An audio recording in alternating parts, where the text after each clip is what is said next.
बाद मैं हूं आपके साथ रश्मि त्रिवेदी। तो आइए करते हैं चर्चा गुजरात में होने वाले कुछ अहम और बड़ी खबरों की। सबसे पहले बात करेंगे कि सूरत में कार के शीशे तोड़कर चोरी करने वाले पिता पुत्र को क्राइम ब्रांच ने किया है गिरफ्तार। 75 वारदातें सुलझी है। वही आगे विस्तार से चर्चा करेंगे कि फिल्म इंडस्ट्री की वर्सटाइल एक्ट्रेस यानी तेजस एक्ट्रेस कंगना रनौत गुजरात स्थित बाबा सोमनाथ के मंदिर पहुंची है। तो वही आगे जिक्र होगा कि कुछ समय के लिए हमसे दूर थे। जी हाँ, लोकसभा चुनाव से पहले पूर्व विधायक ने कांग्रेस में की है वापसी। मोडवाडिया ने किया है वेलकम। कौन है विधायक, बताएंगे आपको। आगे चर्चा होगी लोकसभा चुनाव से जुड़ी। इंद्रनील राजगुरु का बढ़ सकता है कद। गुजरात कांग्रेस के संगठन में बड़ी सर्जरी की अटकलें। तो आगे विस्तार से बात होगी कि चेन्नई में गुजरात सरकार के मंत्री ने किया रोड शो। बताते हैं आपको पूरी बात विस्तार से।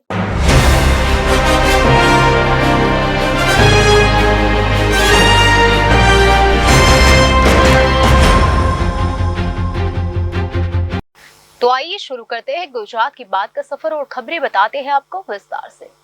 सूरत समेत गुजरात राज्य के अलग अलग शहरों में म्यूजिक सिस्टम, लैपटॉप समेत कीमती सामान चोरी की करीब 200 वारदातों को अंजाम देने वाले पिता पुत्र को सूरत क्राइम ब्रांच ने गिरफ्तार किया है और करीब 75 वारदातें सुलझा ली है। पिछले कुछ समय से सूरत शहर में 4 पहिया कारों के शीशे तोड़ने और म्यूजिक सिस्टम सहित कीमती सामान चोरी करने वाले गिरोह सक्रिय है। ऐसे में अपराधों पर अंकुश लगाने और अपराध में शामिल आरोपियों को पकड़ने के लिए सूरत पुलिस कमिश्नर की ओर से क्राइम ब्रांच को विशेष निर्देश दिए गए थे, जिसके मुताबिक सूरत क्राइम ब्रांच की टीम को विशेष जानकारी मिली कि इस तरह की क्राइम मास्टर गैंग के 2 आरोपी करजन स्थित नवजीवन होटल में ठहरे हुए हैं। इस जानकारी के आधार पर सूरत क्राइम ब्रांच की टीम ने करजन पुलिस के साथ मिलकर काम किया और नवजीवन होटल पर छापा मारकर दोनों आरोपियों को पकड़ लिया। आरोपी जमील मोहम्मद कुरैशी और साहिल जमील मोहम्मद कुरैशी मूल रूप से तलोजा, नवी मुंबई, महाराष्ट्र के रहने वाले हैं, जिन्हें गिरफ्तार कर सूरत लाया गया है। आगे की पूछताछ में यह तथ्य सामने आया है कि दोनों आरोपी रिश्ते में पिता पुत्र थे। सूरत क्राइम ब्रांच ने होंडा सिटी कार, रिवॉल्वर, जिंदा कारतूस, 16 म्यूजिक सिस्टम, 2 मोबाइल, लैपटॉप समेत 5.51 लाख की संपत्ति जब्त की है। सूरत क्राइम ब्रांच ने आरोपियों को गिरफ्तार कर गहन पूछताछ की। पिता पुत्र सूरत समेत गुजरात के अलग अलग शहरों में खड़ी कारों के शीशे तोड़कर म्यूजिक सिस्टम समेत जरूरी कीमती सामान चुरा लेते थे। आरोपी चोरी की वारदात को अंजाम देने के लिए मुंबई स्थित अपने घर से होंडा सिटी कार में निकलते थे। इसके बाद वह सूरत समेत राज्य के अलग अलग शहरों में अपनी वारदातों को अंजाम देते थे। खास चोरी के लिए दोनों बाप बेटे पेचकस से कार का शीशा तोड़ते थे और फिर म्यूजिक सिस्टम चुरा लेते थे। दोनों पिता पुत्र ने 4 पहिया कार लेकर गुजरात और महाराष्ट्र के अन्य राज्यों मुंबई, पुणे, नासिक, कर्नाटक और बेंगलुरु में चोरी की वारदातों को अंजाम दिया है। इसके बाद चोरी का माल मुंबई के चोर बाजार में सस्ते दामों पर बेच देते थे, जो चोरी के पैसों से आलीशान जीवन शैली जीता था। सूरत शहर, अमदावाद, રાજકોટ અને જુદા જુદા જગ્યાઓ ઉપર ગાડીના કાચ તોડીને આમાં music system, LED display screen અને ગાડીમાં જે કાંઈ બીજા સામાન હોય, લેપટોપ સમેત આ તમામની ચોરી કરવાની એક એક્સપર્ટ ગેંગ, જેમાં ફાધર અને સન 2 જણા છે, એને પકડવામાં પોલીસને સફળતા મળેલ છે। सूरत शहर पुलिसनी क्राइम ब्रांचनी टीम करजण एटले वडोदरा ग्राम्य विस्तार में करजण विस्तार में एक होटल मांथी एने पकड़वामां पुलिसने सफलता मळेल छे। गई काले आ फादर ने सन, जेना नाम छे जमील मोहम्मद कुरैशी, उम्र वर्ष 55, आ हाल में रहे छे गोट कैम्प, नवी मुंबई, महाराष्ट्र અને મૂળ રહેવાસી છે મંડેસા અલી દરગાહ, એલ્ફિન્સ્ટન ચર્ચ રોડ, પુણે। એટલે મૂળ રહેવાસી પુણેના છે ફાધર ને સન બંને, અને હાલમાં રહે છે મુંબઈ। આ બંને જણાને પકડવામાં આજે સફળતા મળેલ છે। આ મોટી સફળતા એટલા માટે છે કે આમાં આ પિતા પુત્રની જોડી 200થી વધારે ગુનાઓમાં સંડોવાયેલી છે। અને અત્યાર સુધીની સુરત શહેર પોલીસ ક્રાઇમ બ્રાન્ચની પૂછપરછમાં 70 જેટલા ગુનાઓ આમાં ડિટેક્ટ થાય છે. આ લોકો મુંબઈથી 4 વ્હીલ ગાડી લઈને જુદા જુદા જગ્યાએ જાય. દાખલા તરીકે ગુજરાતમાં આવે તો સુરત, અમદાવાદ, રાજકોટ, જ્યાં આ લોકોને ચાન્સ મળે ત્યાં કાચ તોડીને એવી રીતે ગાડીમાંથી ચોરી કરતા હતા. અત્યારે આ લોકોની ધરપકડ જ્યારે કરવામાં આવી તો એના પાસેથી એક લોડેડ રિવોલ્વર, જેની સાથે 7 જીવતા કાર્ટ્રેજ, હોન્ડા સિટી કાર જેમાં આ લોકો મહારાષ્ટ્રથી અવર જવર કરે છે, મ્યુઝિક સિસ્ટમ કુલ 16, મોબાઈલ ફોન 2, એક લેપટોપ અને કાચ તોડવાના જે સ્ક્રૂડ્રાઈવર છે અને બાકી એવી વસ્તુઓ મળી છે. એવી રીતે કુલ 5,51,900 રૂપિયાના મુદ્દામાલ સાથે આ લોકોની ધરપકડ કરવામાં આવી છે. फिल्म इंडस्ट्री की वर्सटाइल एक्ट्रेस और तेजस एक्टर कंगना रनावत गुजरात स्थित बाबा सोमनाथ के मंदिर पहुंची. मंदिर में दर्शन पूजा कर कंगना रनावत ने सोशल मीडिया पर खूबसूरत तस्वीरें भी शेयर की है. आइए आपको भी बताते हैं. मंदिर में दर्शन पूजन कर कंगना रनावत ने सोशल मीडिया पर खूबसूरत तस्वीरें शेयर की, जिसमें वह भक्ति में डूबी नजर आ रही है. सोशल मीडिया पर मंदिर की झलक के साथ कंगना ने मंदिर परिसर के कर्मचारियों को सहयोग देने के लिए खूबसूरत नोट भी लिखा. इसके साथ ही वह मंदिर कैंपस में सुकून के पल स्पेंड करती नजर आ रही थी. इंस्टाग्राम अकाउंट पर तस्वीरों की सीरीज शेयर कर कंगना रनावत ने कैप्शन में लिखा, आज बाबा सोमनाथ जी के दर्शन किए, साथ ही स्थानीय कर्मचारियों के सहयोग से सोमनाथ के राम मंदिर में जाना हुआ. वहाँ राम नाम की पुस्तक में राम जी का नाम लिखा. उसके बाद श्री कृष्ण मोक्ष भूमि के दर्शन किए. कंगना ने बताया, सोमनाथ जी के बहुत निकट वो स्थान है जहाँ श्री कृष्ण जी के पैरों में बाण लगा था, वहीं पर उन्हें मोक्ष की प्राप्ति हुई थी. इसके साथ उन्होंने आगे लिखा, सभी सहयोगी और कर्मचारियों का आभार. शेयर तस्वीरों में कंगना रनावत ग्रीन कलर की साड़ी के साथ गोल्डन ज्वेलरी पहने नजर आ रही है. कंगना ने मंदिर कर्मचारियों के साथ तस्वीरें भी क्लिक करवाई. इससे पहले कंगना रनावत गुरुवार को गुजरात के श्री द्वारकाधीश मंदिर पहुंची और दर्शन किया. तस्वीरों को इंस्टाग्राम पर शेयर कर कंगना ने कैप्शन में लिखा, कुछ दिनों से मन बहुत परेशान था. श्री कृष्ण की इस दिव्य नगरी द्वारका में आते ही यहाँ की धूल मात्र के दर्शन से ऐसा लगा जैसी मेरी सारी चिंताएं दूर हो गई और मुझे असीम आनंद की अनुभूति हुई. हे द्वारकापति, अपना आशीर्वाद इसी प्रकार बनाए रखना. हरे कृष्ण. जो राम नाम का जो मंत्र लिखा है उससे बहुत दिल को मेरे को शांति मिली और मैं अभी अयोध्या दर्शन भी मैंने किए और ऐसा मन कर रहा था कि जैसे मैं नाम लिखती ही जाऊं. सोमनाथ और राम मंदिर की सेम कहीं ना कहीं एक हिस्ट्री रही हुई है. उसको जितनी बार तोड़ा गया है उतनी बार हमने बनाया है और फिर से जो है ये राम का जो नाम का जो संकल्प है वो सोमनाथ जी से शुरू हुआ है.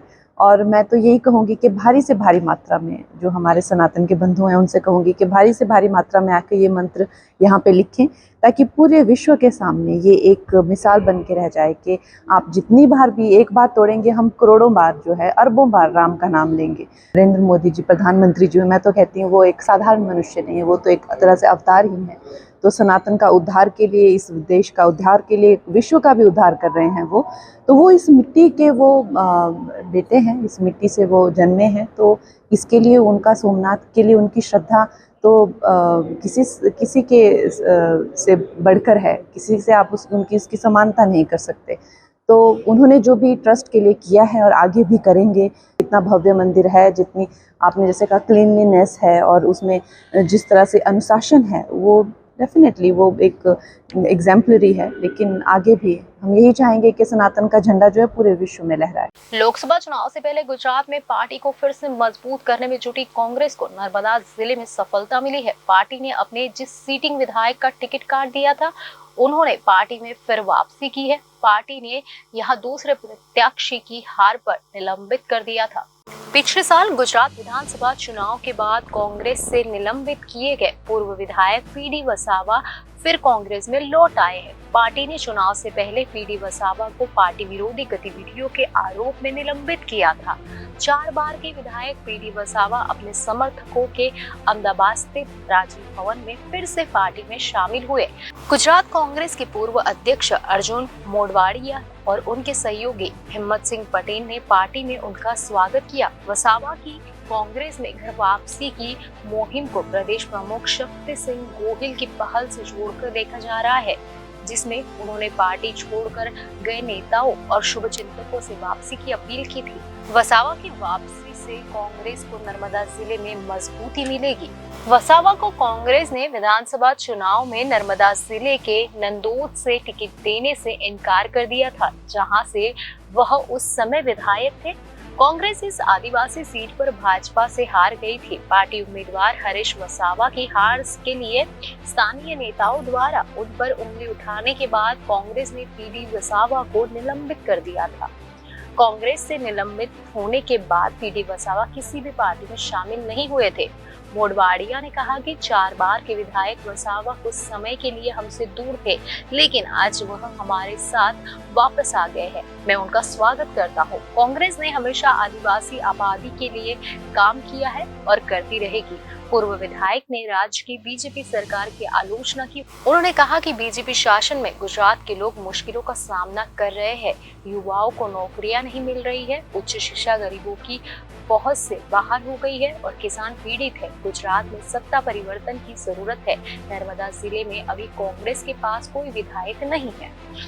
गुजरात बीजेपी का मजबूत गढ़ है। 2024 के चुनाव में कांग्रेस के सामने सबसे बड़ी चुनौती इस गढ़ को भेदने की है। जून में प्रदेश के प्रमुख बने शक्ति सिंह गोहिल दिवाली से पहले संगठन के कुछ पदों पर नेताओं की ताजपोशी का ऐलान कर सकते हैं। गुजरात विधानसभा चुनाव के बीच में कांग्रेस में वापसी करने वाले सौराष्ट्र के बड़े चेहरों में शामिल इंद्रनील राजगुरु को कांग्रेस बड़ी जिम्मेदारी दे सकती है। कांग्रेस में राज्यसभा सांसद शक्ति सिंह गोहिल के प्रदेश अध्यक्ष की कमान संभालने के बाद इंद्रनील राजगुरु लगातार सक्रिय है। फिलहाल वे गुजरात में कांग्रेस के हाथ से हाथ जोड़ो अभियान में संयोजक है। ऐसे में जब लोकसभा चुनाव से पहले कांग्रेस के संगठन में फेरबदल होने की चर्चाएं तेज है और प्रदेश के नेताओं की दिल्ली में बैठक हो रही है, तब सूत्रों से जानकारी सामने आई है कि गोहिल की शक्ति साधना में इंद्रनील प्रमुख चेहरा हो सकते हैं। राजकोट से विधायक रह चुके इंद्रनील राजगुरु कांग्रेस छोड़कर आम आदमी पार्टी में चले गए थे, लेकिन जब आम आदमी पार्टी ने चुनाव से पहले ईसुदान गढ़वी को सीएम का उम्मीदवार घोषित किया था, तो वे कांग्रेस में वापस लौट आए थे। गुजरात के अमीर विधायकों में शामिल रहे इंद्रनील राजगुरु इन दिनों कांग्रेस की मजबूती के लिए शक्ति सिंह के साथ मिलकर काम कर रहे हैं। संभावना जताई जा रही है कि प्रदेश की मुख्य टीम में बड़ी जिम्मेदारी दी जा सकती है। उन्हें गुजरात प्रदेश का उपाध्यक्ष या फिर महामंत्री की जिम्मेदारी मिल सकती है। प्रदेश अध्यक्ष बनने के बाद शक्ति सिंह गोहिल ने अभी कोई बदलाव नहीं किए हैं।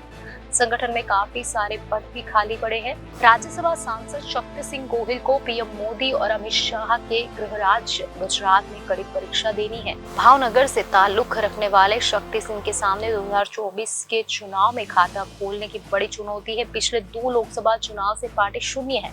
प्रदेश की सभी 26 सीटों पर बीजेपी का कब्जा है। 2017 के चुनावों में राजकोट पूर्व की सीट से तत्कालीन मुख्यमंत्री विजय रूपाणी के खिलाफ चुनावी मैदान में उतरे थे, तब उन्हें सीटिंग मुख्यमंत्री के सामने हार का सामना करना पड़ा था। कांग्रेस पार्टी ने घर वापसी के 9 महीने बाद इंद्रनील राजगुरु को हाथ से हाथ जोड़ो अभियान का संयोजक बनाया है। तब से वे काफी लोगों को कांग्रेस से जोड़ चुके हैं। इतना ही नहीं, आप में गए नेताओं की घर वापसी भी करा चुके हैं। इंद्रनील राजगुरु प्रदेश अध्यक्ष शक्ति सिंह गोहिल के करीबी माने जाते हैं। हाल ही में आम आदमी पार्टी के उपाध्यक्ष भेमा भाई चौधरी जब कांग्रेस में शामिल हुए थे, तो इंद्रनील का नाम सामने आया था कि क्या वे आपको तोड़ने के लिए खास ऑपरेशन चला रहे हैं। इंद्रनील जब आप में थे तो वहां पे वो पोस्टर बॉय थे। अगर पार्टी 2024 के पहले उनका कद और बढ़ाती है तो इंद्रनील कांग्रेस के पोस्टर बॉय बनेंगे। ऐसी संभावना है कि दिवाली से कांग्रेस कुछ बड़े ऐलान कर सकती है। 10वें वाइब्रेंट गुजरात ग्लोबल समिट 2024 के लिए गुजरात सरकार ने चेन्नई में रोड शो का आयोजन किया। गुजरात सरकार के वित्त, ऊर्जा और पेट्रोकेमिकल्स मंत्री कनुभाई देसाई ने इस रोड शो का नेतृत्व किया है। 10वें वाइब्रेंट गुजरात ग्लोबल समिट 2024 के लिए गुजरात सरकार ने चेन्नई में रोड शो का आयोजन किया। गुजरात सरकार के वित्त, ऊर्जा और पेट्रोकेमिकल्स मंत्री कनुभाई देसाई ने इस रोड शो का नेतृत्व किया।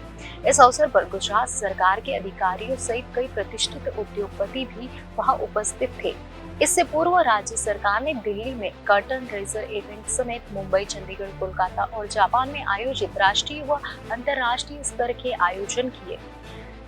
चेन्नई में रोड शो से पहले गुजरात के मंत्री कनुभाई देसाई ने उद्योग जगत के विभिन्न अग्रणियों, star health and alliance insurance company limited के एमडी और CEO Anand Roy, Ashok Leyland limited के deputy CFO K M Balaji, Apollo hospital enterprises limited के CFO Krishnan Akhileswaran, MRF limited के वाइस चेयरमैन और एमडी अरुण मेमन, सीफी टेक्नोलॉजी के कार्यकारी निदेशक और group CFO MP Vijay Kumar, max byte technology private limited के CEO Ramshankar CS, united India insurance company limited के अध्यक्ष एवं एमडी सत्यजीत त्रिपाठी और इंडियन बैंक के एमडी एवं सीईओ शांतिलाल जैन से 1-to-1 बैठक की। रोड शो में प्रतिभागियों को संबोधित करते हुए कनुभाई देसाई ने वाइब्रेंट गुजरात सम्मेलन की सफलता पर अपना विजन साझा किया। उन्होंने इस बात पर विशेष बल दिया कि कैसे गुजरात पिछले 2 दशकों में विकास के लिए एक रोल मॉडल और एक पसंदीदा निवेश गंतव्य बन गया। उन्होंने proactive policy approach is of doing business, investor friendly माहौल और गुजरात की मजबूत इंडस्ट्रियल इंफ्रास्ट्रक्चर पर भी प्रकाश डाला। रेन्यूएबल एनर्जी के क्षेत्र में गुजरात के योगदान की सराहना की। वित्त मंत्री ने साझा किया कि भारत को नेट जीरो इकोनॉमी में बदलने की प्रधानमंत्री की प्रतिबद्धता के अनुरूप राज्य ने कई उल्लेखनीय पहल की है। मंत्री ने बताया कि गुजरात ने 20 गीगावाट तक की रेन्यूएबल एनर्जी कैपेसिटी के साथ इस क्षेत्र में एक मील का पत्थर हासिल किया है, जो देश की कुल रेन्यूएबल एनर्जी कैपेसिटी में 15% का योगदान देता है। इस संबंध में आगे कहा कि गुजरात ने दूरदर्शी दृष्टिकोण का प्रदर्शन करते हुए ग्रीन हाइड्रोजन मिशन के तहत 100 गीगावाट रेन्यूएबल एनर्जी पैदा करने का महत्वाकांक्षी लक्ष्य रखा है। मंत्री ने सेमीकंडक्टर सेक्टर के लिए गुजरात की प्रतिबद्धता पर कहा कि गुजरात सेमीकंडक्टर नीति को लागू करने वाला देश का पहला राज्य है, जिसका लक्ष्य गुजरात को सेमीकंडक्टर और डिस्प्ले फ्लैप मैन्युफैक्चरिंग के लिए भारत के पसंदीदा स्थल के रूप में स्थापित करना है। आगामी वाइब्रेंट गुजरात सम्मेलन में semiconductor, sustainable manufacturing, green hydrogen, electric mobility, renewable energy और इंडस्ट्री 4.0 जैसी महत्वपूर्ण विषयों पर कई सेमिनार और सम्मेलन भी आयोजित किए जाएंगे। रोड शो की शुरुआत CII तमिलनाडु के पॉलिसी एडवोकेसी पैनल के सह अध्यक्ष और सीफी टेक्नोलॉजीज के कार्यकारी निदेशक एवं CFO MP विजय कुमार के स्वागत भाषण के साथ हुई। इसके बाद वाइब्रेंट गुजरात पर एक ऑडियो विजुअल फिल्म की स्क्रीनिंग हुई। साथ ही टानफेक इंडस्ट्रीज लिमिटेड के मैनेजिंग डायरेक्टर और अनुपम साइंस इंडिया लिमिटेड के नॉमिनी डायरेक्टर के सेंथिल नाथन के साथ साथ MRF कंपनी के जनरल मैनेजर साजिब वर्गीस ने गुजरात में अपने कारोबार के अनुभव भी साझा किए। इसके अलावा कमिश्नर ऑफ लैंड रिफॉर्म्स और एक्स ऑफिशियो सेक्रेटरी गुजरात सरकार स्वरूप P यानी IAS ने गुजरात में मौजूदा व्यावसायिक अवसरों पर एक व्यापक प्रस्तुति दी। उत्तर गुजरात बीज कंपनी लिमिटेड के प्रबंध निदेशक अरुण महेश बाबू के धन्यवाद प्रस्ताव के साथ रोड शो का समापन हुआ। गुजरात की बात में आज बस इतना ही। आने वाली सभी खबरों को जानने के लिए आप जुड़े रहिए जनादेश न्यूज के साथ।